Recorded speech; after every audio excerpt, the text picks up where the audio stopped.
Шанхай кызматташтык уюму ири эл аралык уюм гана эмес, энергия өндүрүүчүлөрдү, транспортчуларды жана керектөөчүлөрдү бириктирген чоң рынок болуп саналат. Дүйнөлүк ички өнүмдүн 25% ага таандык экенин эске алсак, уюмга кирген өлкөлөрдүн ортосунда энергетика тармагында туруктуу жана системалуу байланыш түзүүнүн мааниси күн санап өсүүдө. Өнүктүчтүктүн чөйрөсүн кеңейтүү максатында жакында эле уюмдун 2030-жылга чейинки энергетикалык саясатын аныктаган стратегиялык документ кабыл алынып, 9 мамлекетти бир кызыкчылыкка бириктирген долбоор Казакстандын президенти Касым-Жомарт Токаевдин демилгеси менен түзүлгөн. Документте уюмга мүчө мамлекеттердин энергетикалык коопсуздугу, климаттын глобалдык өзгөрүшүнө каршы күрөшүү максатында атмосферага көмүр кычкыл газынын эмиссиясын азайтуу сыяктуу негизги багыттар камтылган. Энергия булактарын өндүрүүнүн салттуу жолдорунан тышкары альтернативдик энергетикага инвестиция тартуу темпин тездетүү жана бул жаатта тыгыз кызматташтыкты түзүү пландаштырылууда. Ошол эле учурда Борбор Азия мамлекеттеринин Камбар ата ГЭСи боюнча келишими кызматташуунун жыргалчылыгына эң сонун үлгү боло алат. Бүгүнкү күндө Казакстан, Кыргызстан жана Өзбекстан ири долбоорду башташты. Аны курууга бирдей күч аракет жумшоого бел байлап жатышат.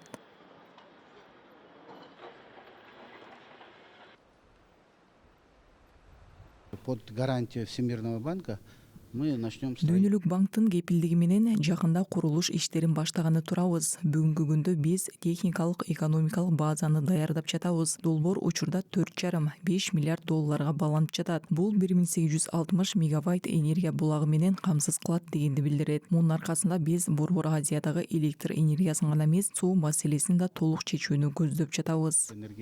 Это обеспечить и водные проблемы.